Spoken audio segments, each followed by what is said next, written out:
Hello, Michael Hughes here, Michael Hughes Training. In an earlier video we looked at ways to reduce lateness and promote punctuality when it comes to your training. We looked at scheduling your training for a realistic, achievable time. We looked at making sure that everybody knew when training was happening. And we looked at the concept of the cut-off point, the point beyond which latecomers will not be admitted. Today I want to look at two additional measures. Number one, start on time. I always like to start my training on time, even if I don't have a full complement of students.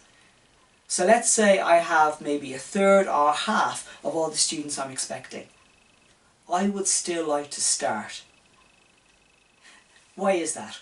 Well, when I start on time, I'm showing the people who are there that I respect their time and that it's important to be punctual. I'm also showing the people who arrive late that it's important to be punctual too. If I wait for the latecomers, as they arrive in dribs and drabs, if I wait for people to fill up the room before I start, then what I'm doing is I'm punishing the people who went to the trouble of being on time. And I'm rewarding the people who are late. And in fact, those people are vindicated, because they can say, well, Michael never starts on time anyway, and the course didn't start when I arrived, so... If the course has already begun when people are arriving, then they realise that they're late, and they know they should have been there earlier. So, start on time. Unless there's a real emergency, start on time. If, say, you booked me to begin at 9:30, and for whatever reason, you'd prefer me to start later, that's okay, tell me. Okay? So maybe I've got 2 or 3 people in the room and you're short of staff and there's stuff going on, and you come to me and say, listen Michael, could you start at 10 o'clock today or 10:30 today? I'll say yes. My time is yours. Okay, my time is yours. So if you would prefer me to start a little bit later, come to me and tell me. I'll do that. But otherwise, I'll start on time. And the second thing that I recommend, number 2, is make a note of the people who are late and follow it up. Now, I'm not necessarily talking about written warnings or verbal warnings or anything like that, but if you know that somebody's been late, have a chat with them. Ask them why. Ask them to make more of an effort in the future.